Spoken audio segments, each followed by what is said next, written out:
Oremos. Santo, Santo, Santo Deus, Eterno Pai, te agradecemos, meu Deus, por todas as bênçãos derramadas sobre as nossas vidas, pela saúde, pelos livramentos, pelas curas que o Senhor tem nos dado.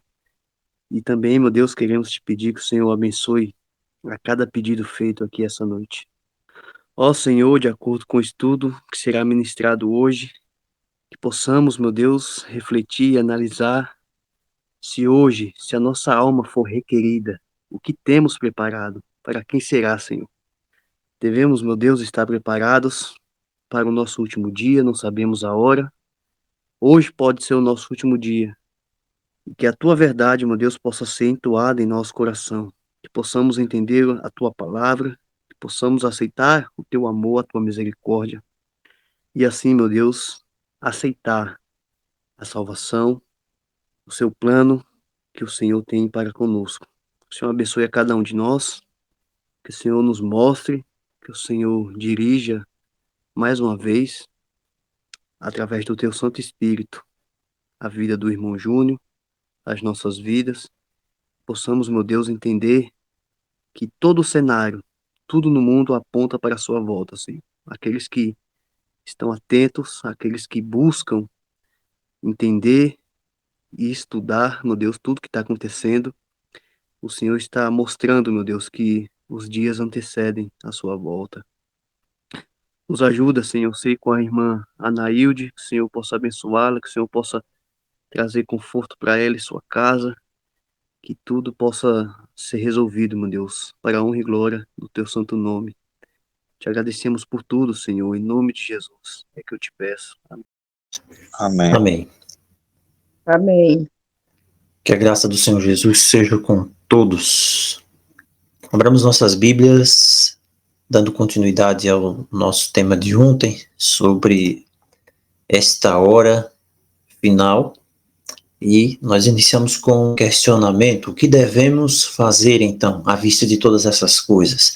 Nós devemos observar o que nos diz o versículo 42 de Mateus, no capítulo 24. Mateus, capítulo 24, no versículo 42. Diz assim: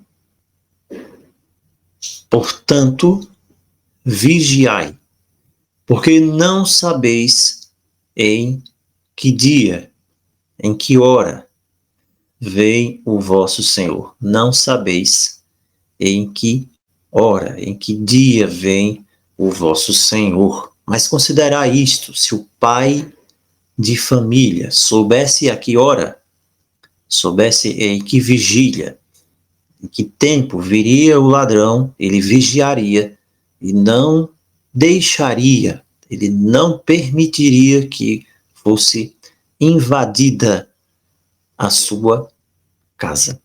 Fosse invadida a sua casa. Assim, portanto, vós não sabeis em que hora vem o vosso Senhor. Então, nós não sabemos em que hora vem o Senhor. Você pode pensar, ou quem sabe não pensar, e é isso que nós vamos hoje acontecer, que é exatamente nesse momento hoje em que o povo de Deus deveria estar mais atento, observando os sinais dos tempos, orando seriamente para que Cristo governasse suas vidas. Exatamente nesse momento em que os sinais da vinda de Jesus estão se cumprindo diante dos nossos olhos. É exatamente agora que o inimigo usa de todos os seus esforços, ele redobra os seus esforços para fazer as pessoas se afastarem. E será que ele não está tendo sucesso nisso? Mas é claro que ele está tendo sucesso nisso. Nós não sabemos quando o nosso Senhor virá, mas nós devemos prestar atenção aos sinais que nos dizem que a sua vinda está próxima. E se nós sabemos esses sinais, nós saberemos o quão perto nós estamos. Quando nós estamos observando essas coisas, nós estamos vendo o que o Senhor Jesus está dizendo para que nós façamos e para que nós não façamos também. Nós estamos percebendo que os eventos mais importantes de todas as épocas estão justamente ali, bem na esquina. Então, alguns podem tentar nos dizer que a nossa interpretação da palavra clara, cristalina como é, sobre Apocalipse 13, por exemplo, não vai acontecer desse jeito. Não, isso não vai ser dessa maneira. Na verdade, as pessoas, elas estão apenas querendo fazer com que você seja mais um a dormir. que você não esteja preparado. Quantas pessoas vão se perder porque prestaram atenção às palavras doces, às palavras adocicadas de muitos líderes religiosos hoje que se encontram aí de posse dos elementos de comunicação, da internet, do rádio, da televisão, mas estão desencorajando as pessoas a acreditar na verdade. O versículo 43 diz: saiba isso, que se o dono da casa soubesse em que hora viria o ladrão, ele vigiaria, ele estaria acordado, ele estaria atento, e isso teria então permitido que a sua casa não fosse arrombada. Quando nós analisamos aqui esse texto, nós percebemos que ele possui alguns níveis. Primeiro, é muito fácil estar acordado e observar se o ladrão lhe diz que vem, se você sabe que o ladrão vem. Mas o ladrão não faz isso. O ladrão, ele não manda uma carta, ele não manda um WhatsApp para a pessoa dizendo: olha, hoje eu estou indo invadir a sua casa, por favor, não faça barulho, ou pelo menos depois de meia-noite, para facilitar para você, não tenha ninguém acordado, deixa lá aquela porta lá da cozinha só encostada e eu prometo que não vou fazer nenhum tipo de barulho e a gente continua na mesma, tá bom? Só volto agora com você lá daqui uns 90 dias ou daqui a 6 meses. O ladrão não faz isso. O ladrão não avisa. Ele vem quando é menos esperado. Ele vem em um momento em que a atenção do dono da casa está voltada para outras coisas. Ele vem em um momento em que o dono da casa está olhando para o outro lado. Se o dono da casa quer proteger a sua casa, se o dono da casa quer proteger algo que lhe seja valioso, precioso, ele precisa estar em constante vigilância. Se você quer proteger a sua família, se você quer proteger os seus filhos, se você não consegue imaginar, quem sabe, a sua família ou os seus filhos, quem sabe passando por momentos de angústia, como a palavra diz, que se levantará um grande tempo de angústia, como se encontra lá em Daniel capítulo 12, e diz que então se levanta Miguel. Nós já falamos sobre isso em Daniel capítulo 12, na série de Daniel, sobre o que significa o levantar-se de Miguel. Então se levantará Miguel e haverá um grande tempo de angústia como nunca houve. Essa palavra, ela não pode cair por terra, ela não cairá por terra. É o tempo de angústia como nunca houve. Como nós iremos atravessar o tempo de angústia como nunca houve? Como você irá atravessar? Como estará com a sua família? Ou será que esse tempo de angústia não atingirá determinadas cidades do Brasil? Será? Alguém pode pensar assim? Ou será que esse tempo de angústia não vai atingir o Brasil? Melhor ainda, nós já estamos acostumados em ver pela televisão os eventos, a guerra acontecendo lá longe, lá fora, né? Eu lamento tudo isso, mas não me impacta aqui. Então, se não me impacta diretamente a minha vida aqui, eu continuo vivendo a minha vida do mesmo jeito, é uma coisa apenas a lamentar. Bem, a palavra diz que o grande tempo de angústia, ele não tem região geográfica determinada. Ele será um grande tempo de angústia como nunca houve, e ele vai abarcar o mundo inteiro. Não há como se esconder.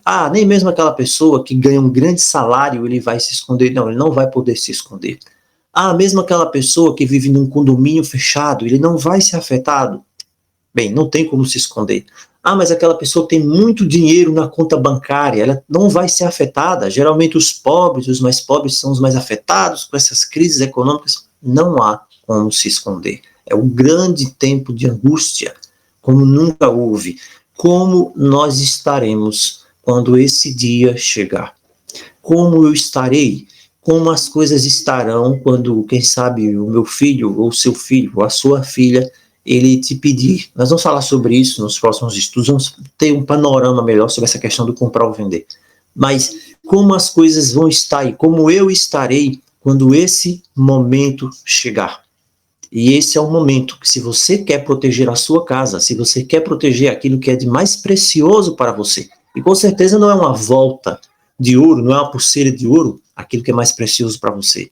Com certeza não é o carro do ano, porque existem pessoas que dariam tudo de mais valioso em termos de bens para ter uma hora, quem sabe, com o seu filho que já se foi, ou com a sua filha, ou com o seu pai, ou com a sua mãe, e não podem ter. O que realmente é precioso são as pessoas. É as pessoas estarem bem, é as pessoas estarem em paz. E se você vai proteger a sua casa, e se você vai proteger aquilo que é de valor para você, você primeiro precisa estar vigilante. Estar vigilante espiritualmente, não é passar as noites acordado. Quando alguém que se diz que crê, ele se afasta dos padrões do céu e ele começa agora a se expor numa sociedade, por mais que seja uma coisa simples, com o ímpio, com o incrédulo, ele está se expondo à tentação. E Satanás sabe disso. E Satanás vai se esconder da vista da pessoa e vai agir de uma forma furtiva, enganando os olhos das pessoas. E elas não percebem que estão sendo enganadas, elas não percebem que estão sendo prejudicadas. Quando você relaxa na oração, quando você relaxa na leitura da Escritura, facilmente seus olhos podem ser voltados para o outro lado. E o ladrão vem e você não vê. E o ladrão leva embora aquilo que é mais importante. O ladrão leva embora a sua fé. O ladrão leva embora a sua fé. O ladrão leva embora a sua firmeza. O ladrão leva embora o seu descanso espiritual, porque os olhos podem estar cobertos. E as pessoas não percebem que é o inimigo quem os cobriu. Um segundo nível nesse texto, uma segunda camada nesse texto, é que o sistema religioso em si ele já foi infiltrado. De várias maneiras, de várias formas, as pessoas não estão prestando atenção. Elas estão dormindo o sono de Laodiceia. Existem hoje igrejas, até o sistema religioso, que faz questão de dizer que é Laodiceia. E que Laodiceia vai se despertar do sono na última hora, como que por um milagre, e todo mundo vai para o céu, todo mundo vai entrar nas portas da cidade celestial, mas todo mundo é Laodiceia. A pessoa, que coisa? Laodiceia se tornou uma coisa boa hoje.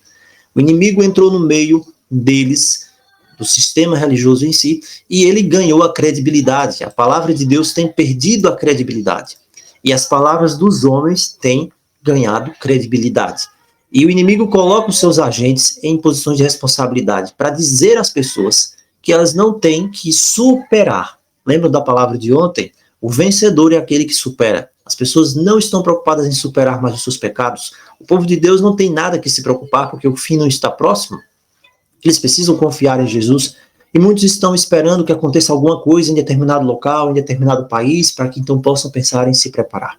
Eles estão diminuindo a necessidade de superar.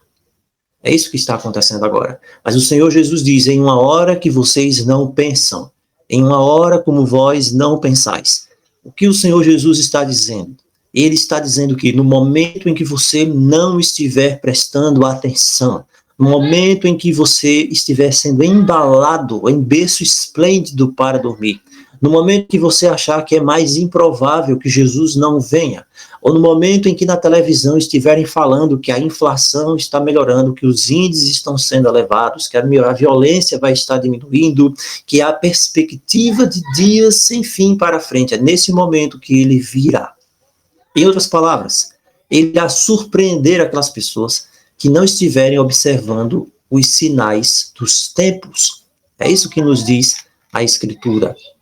Bem, se você prestar atenção a essas pessoas, elas vão dizer que você não tem que se preocupar com profecias bíblicas, com eventos do fim. Infelizmente, a pessoa será pega de surpresa. Eles estão levando as pessoas hoje a cair num sono espiritual, para que a pessoa fique feliz em ouvir coisas suaves, fique feliz em ouvir coisas superficiais, fique feliz em ouvir coisas agradáveis. A pessoa vai ficar satisfeito apenas em ouvir mensagens de prosperidade. Hoje existem os pregadores da prosperidade. E o que é que os pregadores de prosperidade fazem? Eles geralmente colocam seus vídeos lá, a pessoa vai ouvir um vídeo deles pela manhã, ou vai ouvir um vídeo deles à tarde, ou vai receber um devocional deles, e em todos os devocionais não existe menção à cruz. Não existe menção à cruz. Existe menção a um potencial de vida. Você precisa viver todo o potencial que Deus te deu. Abraão era rico, e por que você não pode ser rico também? Abraão é dono de muitas posses, Jacó também, por que você não pode ser também? Então tudo gira em torno disso. Você precisa ter vida e vida em abundância. E as palavras que Jesus falou de ter vida em abundância se transformam, se reduzem a dinheiro. E a bênção de Deus significa que você conseguiu trocar um carro por um mais novo. A bênção de Deus se traduz que você conseguiu trocar a sua casa por outra, ou que você conseguiu fazer o primeiro R$1 milhão. Então isso se torna a bênção de Deus. Isso não é evangelho. As pessoas vão falar da forma mais sensível possível, vão trazer textos, vão emocionar as pessoas ali que vão estar ouvindo aquilo ali, e a pessoa pensa, nossa, realmente, eu preciso viver nessa plenitude, eu sou filho de Deus, e eu preciso chegar nesse potencial. Bem, e quando os julgamentos de Deus caírem? Que preparação? Qual é a preparação que aconteceu? Será que aconteceu algum tipo de preparação? Isaías capítulo 30, versículo 9 e 10 diz assim: este povo é um povo rebelde. São como crianças mentirosas, crianças que não ouviram a lei do Senhor, que dizem aos videntes, não veja, caso os profetas, dizem para os profetas, não profetize para nós isso aí, fale para nós, para que nós possamos ouvir coisas suaves. Exatamente isso que nós vemos acontecendo agora. Satanás está cheio de grande ira, sabendo que seu tempo é curto. Não é isso mesmo? Se encontra lá em Apocalipse. Ele inundou o mundo com fábulas agradáveis de se ouvir. E as igrejas hoje, elas adoram ter coisas suaves. Elas adoram ouvir coisas suaves sendo ditas, porque pecado e iniquidade não são mais abomináveis. Não, o pecado é relativo. Não, o pecado é se você fizer mal ao próximo. Se você está bem, está feliz, não adianta o que você faça, não é pecado mais. O trabalho do Espírito de Deus é justamente convencer, hoje mais do que nunca. E Satanás, ele trabalha para controlar as mentes, para controlar a mente. Tem pessoas hoje que correm o risco de serem encontrados do lado das trevas. Não existe posição neutra também. Nossa, eu vou me manter neutro nisso aqui. Eu sei que Deus está falando assim, mas eu vou me manter assado aqui do outro lado, não vou tomar posição. Não existe. Cristo disse, aquele que não está comigo está contra mim. E aquele que não reúne comigo, ele está dispersando, ele está espalhando, Mateus 12:30. Será que nós precisamos ouvir as palavras de Jesus de uma forma mais específica? Ele não nos disse para que nós venhamos nos entreter, para que as igrejas se transformassem num palco de shows, como hoje está acontecendo. Ele disse, tem uma hora em que vocês não pensam. Essas palavras nos dizem para nunca pensar que nós saibamos o tempo, porque nós não sabemos o tempo. Nós não sabemos o tempo. Hoje a sociedade, ela está como nunca longe daquilo que tem a ver com Deus. E todos os elementos estão preparados para que se levante uma grande perseguição universal contra aquele que defende a palavra de Deus. Então tudo já está pronto aí, alguns países mais perseguidores, como prisões, detenções secretas, julgamento por tribunal de exceção, tudo isso já existe, já está sendo colocado. E muitas coisas vão vir ainda mais, e elas têm levado o nome, de combater o terrorismo em alguns lugares. Combater o terrorismo. E qualquer pessoa, então, pode ser rotulada de terrorista. O que é um terrorista? Bem, terrorista é uma pessoa que, se você pregar a palavra, dizer que alguém está errado, ou dizer que a palavra de Deus não aceita determinada prática, você pode ser um extremista, e de extremista você pode ser um terrorista também. E isso vai levar para toda a circunstância, o contexto que está previsto em Apocalipse capítulo 13. Aquela lei de comprar e vender, como está Apocalipse 3:17. Então ela vai surgir. O inimigo está hoje roubando as pessoas do tempo precioso que elas têm para poder ter um encontro com Deus. O inimigo cria circunstâncias. Ele cria circunstâncias e move as pessoas em direção a essas circunstâncias. Exemplo, o diabo sabe que quando grandes desastres se abaterem sobre o mundo, surgirem sobre o mundo, a natureza humana naturalmente vai pensar que esses desastres são juízos de Deus sobre as nações, por causa da iniquidade. E o que é que as pessoas vão fazer? As pessoas, então, elas vão procurar se afastar do secularismo. Vão sim.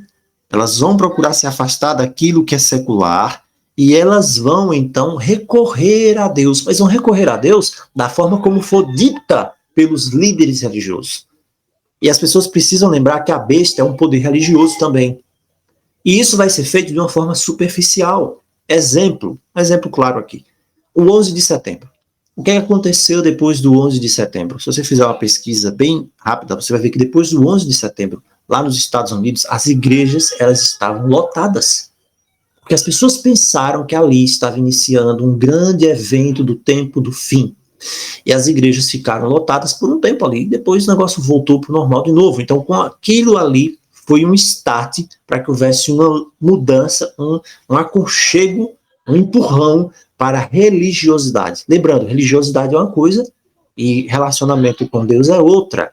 Outra coisa também, voltando um pouquinho mais atrás, aquele problema lá dos mísseis cubanos, que quase acontecia ali uma guerra nuclear, lá no Havaí.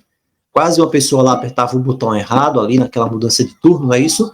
E as pessoas entraram em pânico. Aquilo foi suficiente para as pessoas entrarem em pânico. Você pode procurar, você vai encontrar documentários falando sobre isso aí. E aquilo ali, nossa, foi uma coisa, quase acontecia ali, um desastre ali. Então é muito fácil para o inimigo agitar as almas das pessoas e fazer as pessoas naquele determinado momento como se fosse uma inversão ali, automática. A pessoa ali não quer saber nada de Deus, do nada vai querer saber de Deus. Do nada. É por isso que eu costumo dizer que no fim dos dias não haverá ateísmo. Todos estarão crendo em uma coisa ou em outra. E quando um grande evento como esse acontecer, as pessoas vão buscar rezar. Elas vão implorar pela justiça, vão implorar direcionamento, né, para alguém. E aí é onde vem o poder político da besta para que a sua imagem seja adorada. A imagem da besta é que é adorada. Então, basta alguns desastres naturais e esses elementos de coerção, de perseguição, eles vão entrar em vigor. Agora, quando você lê o verso 45 de Mateus 24, ele diz: quem é o servo fiel e prudente, a quem o seu senhor vai fazer governante sobre a sua casa, para dar o seu conservo o sustento no seu tempo? Pergunta, o que é esse sustento? O sustento só pode ser a palavra de Deus. O sustento é o profundo conhecimento da palavra, sabedoria. Não é um ensino superficial, é uma verdade sobre a justificação pela fé e sobre como superar o pecado. Eu preciso disso na minha vida, esse sustento hoje, o servo fiel e prudente, o servo fiel e sábio. Você precisa disso também na sua vida. Nós precisamos experimentar isso, nós devemos ser fiéis para que nós possamos ensinar a verdade e nos opor ao erro. Nós estamos chegando em um tempo que o simples fato de ensinar a verdade e dizer que existe um erro será tido por erro. Olha que coisa. Então, a menos que hoje você e eu, nós nos afastemos do pecado nas nossas vidas, nós nunca vamos ser capazes de fazer isso. Por isso que o verso 46 diz: abençoado é o servo, a quem seu Senhor, quando vier, encontrá-lo fazendo assim. E Lucas 12:37 diz: bem-aventurados são aqueles servos a quem o Senhor, quando vier, encontrar assistindo. Ele vai então servi-lo à mesa. Jesus diz então que esse servo fiel, ele vai se preparar. E o que significa essa preparação? Que ele vai estar aprovado. 2 Timóteo 2,15 diz que ele não tem de que se envergonhar. Ele não tem de se envergonhar. Ele aprendeu a escritura, ele colocou a armadura. Ele não é enganado por qualquer palavra dita fora da escritura. Ele está usando a armadura do Senhor. Ele conhece a verdade. Então, se você conhece a Jesus, você se submete ao seu controle, você conhece a verdade. Então, qual é o melhor tempo para que você possa se fortalecer? É quando você fala de Jesus para alguém. É na sua comunhão domiciliar. Você tem sido sacerdote na sua casa, volto a falar sobre isso, você tem chamado, convidado ali a sua esposa, seu filho, para fazer uma oração, você tem disciplinado os caminhos, olha, essa forma que você crê não está de acordo com a escritura, ou será que a pessoa, mesmo você sabendo que não é a verdade, ela tem influenciado você e você tem ficado calado? Na verdade, a palavra precisa ser apresentada, a palavra precisa ser mostrada. E aqui em Mateus 24:47 diz: ele vai lhe fazer governante sobre todos os seus bens. Ele vai lhe dar a capacidade de estar sobre os seus bens. Quais são os bens de Deus? Quais são os bens de Deus aqui referidos? Os bens de Deus, as preciosidades de Deus, são os princípios que são encontrados na sua palavra. Quanto mais você compartilha esses princípios, mais você vai se familiarizar com eles. E você vai estar sendo sedimentado neles. E nós precisamos dominar a palavra de Deus para que os bens de Deus se tornem os seus bens. E no versículo 48 a 51, ele diz: mas se esse servo não fizer isso, Meu Senhor tarda em voltar. Ele vai começar a ferir os seus companheiros. Ele vai começar a comer e beber com os bêbados. E o bêbado não tem consciência de nada. Tudo isso porque ele diz no seu coração: meu Senhor tarda em voltar. Olha só que consequência aqui. Aqueles que dizem que a vinda do Senhor vai ser adiada, que não precisamos entender as profecias, que não devemos nos preocupar com essa hora, com os eventos que vão acontecer, infelizmente estão fazendo o trabalho do inimigo. É o servo malvado aqui da parábola, do verso 48 ao verso 51. E ele está fazendo o trabalho do inimigo, não importa onde ele esteja, não importa se ele esteja no canal do YouTube, na televisão, no canal de TV, evangélico, não importa quem ele seja. Ele é um servo malvado. As pessoas podem lhe acusar de ser um fanático. Ah, você é um fanático, você é um legalista. Mas não foi isso que disseram com Noé? E o que fizeram com Cristo? Eles zombaram dele, mesmo ele sendo o rei da glória. Eles estavam enganados. Eles achavam que estavam defendendo a verdade, quando na realidade estavam crucificando a verdade. A mesma coisa é agora. A mesma coisa é agora. Então, Mateus 24, as pessoas que ensinam que o Senhor está atrasando a sua vinda, e o que é que eles fazem também com aquelas pessoas que ensinam a verdade? Eles começam a ferir seus irmãos, machucar seus irmãos. Como é que isso é feito? Eles vão criticar, eles vão acusar aqueles que ensinam a verdade sobre a última geração. Eles vão dizer falsas verdades que não são verdades, vão dizer falsamente que eles são legalistas, que eles são hereges, que eles são pessoas perigosas que devem ser evitadas. Tudo isso já está acontecendo. Tudo isso já está acontecendo agora. Nós estamos vivendo no tempo mais confuso, mas nós não precisamos estar indefesos. Cristo pode me ajudar, Cristo pode lhe ajudar a entender todas as coisas. Cristo pode lhe dar a experiência com Ele mesmo, para que você seja fortalecido. Ele pode lhe dar a sua graça, a graça suficiente para lhe dar poder, para que, enfim, você possa superar.